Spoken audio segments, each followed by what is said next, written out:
just start off by showing what we're doing. We got a little bit of play in this lower A-arm. So that's what we're gonna do, is we're gonna replace those lower bushings. Everything else is tight. So if we just do those, we'll be good. I get a lot of my bushings from Super ATV and also the OEM bushings from our local Polaris dealer. Just if I run out of these, I get them from Polaris, but Super ATV makes some pretty nice bushing kits and relatively inexpensive. I guess we can start off by, those are the 2 A-arm pivot pins and the 4 bushings. What I like to do is just pre-coat the outside of your bushing with a little bit of the copper anti-seize. I do not like the silver. The silver will harden over time and actually make it worse, but the copper never hardens. And in water wet conditions and corrosion, sometimes you can't get your bushings out. So the next time you have to do something, you'll be happy by doing this, hopefully. See, I'm thinking usually about every 3,000 miles I'm doing some bushings or 2 on these models here. But that'll do that for now. We'll get those things tore apart. Let's see if I can get this dude. Just to kind of show a little note, there's usually a washer on the nut side of those. That worked.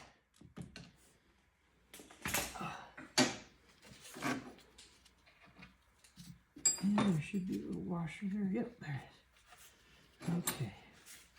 Should be able to pull that out. And should be able to go down.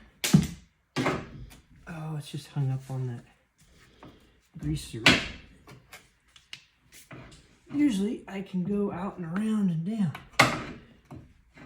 Well, for goodness sakes. Oh, yeah. Well, maybe I can just do it right there. So pull your old bushings out, and yeah, we've got some wear in there. We felt it when we were moving things around. That one just fell apart. Well, this one we're missing a zerk. A zerk, so maybe we better fix that. I'm just sticking my finger through there, making sure it's halfway clear and doesn't have any hard burrs or anything sticking up. But yeah, let's see about replacing that zerk. Try and get that started. I might have to use a tap that thread a little bit. The old zerk isn't still in there. I can't see from here. No, it seems clear, but I'll get the air hose and pull that hole out. I think what had happened is they get mud in there, packed tight, and then when you hit a bump, it hits that mud and it just peels the zerk fitting out. That's my theory. I really have never caught that happening yet. Or the last mechanic didn't put it back in. Didn't put it back in for some reason, yeah. Yeah, I think this is a different. If it got peeled out of there, we may want to tap it a little bit and go the next size bigger. I think everything I have in here is that. Nope, there's the smaller one, but I'm thinking that's probably too small. I'm thinking it strips the threads out. Be redone. Yeah, I can feel it's been peeled out of there, so we'll just try and tap it to the next size bigger.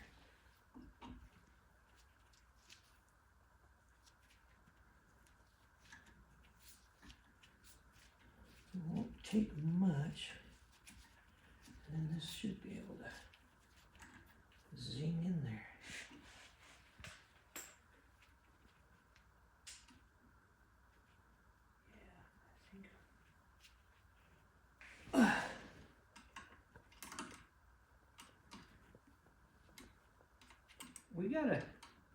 We gotta get your channel started. All those videos you send me, that's all good stuff. Yeah, it's just when I make a video, it means I'm spending money.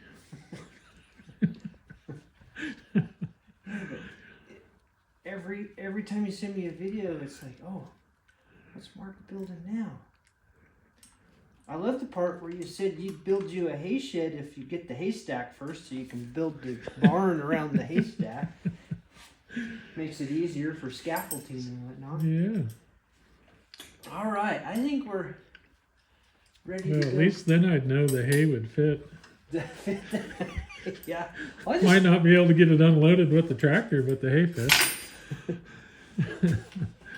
No, I figured it all out mathematically. I went out and stuck the forks into a bale at the correct height and measured up, and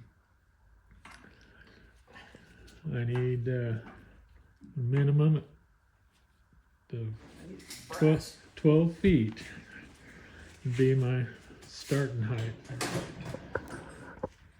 Yeah, oh, it's for your height. So my arms don't hit when I stab the bale.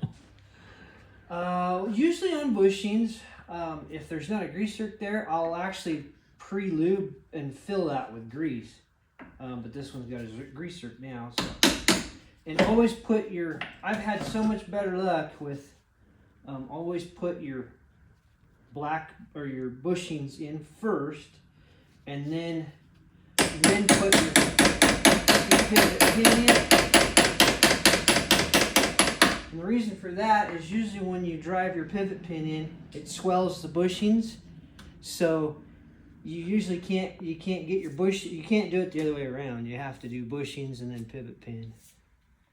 So see if we can get this one in. There, that one went right. Nothing to it. And there's already a little bit of grease on those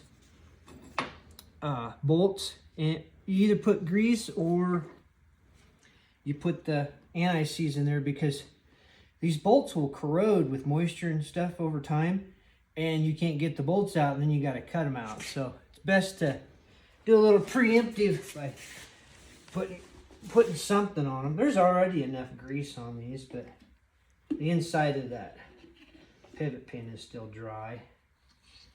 Anyway, I like to, this just lets you be able to take it apart later without it being rusted. Let's see if we can get this back up where I took it out at. Should be able to. There we go.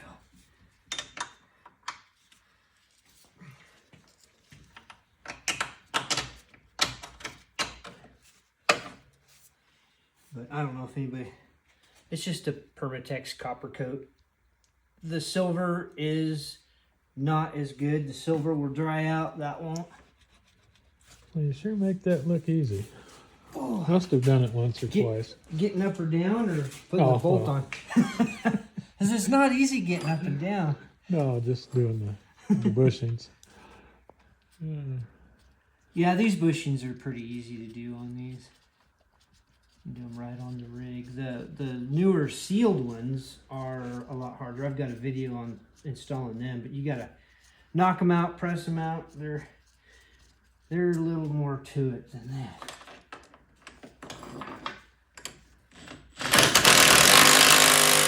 So you know, once again, I know that's about the max of this gun is about 45, so we're plenty tight.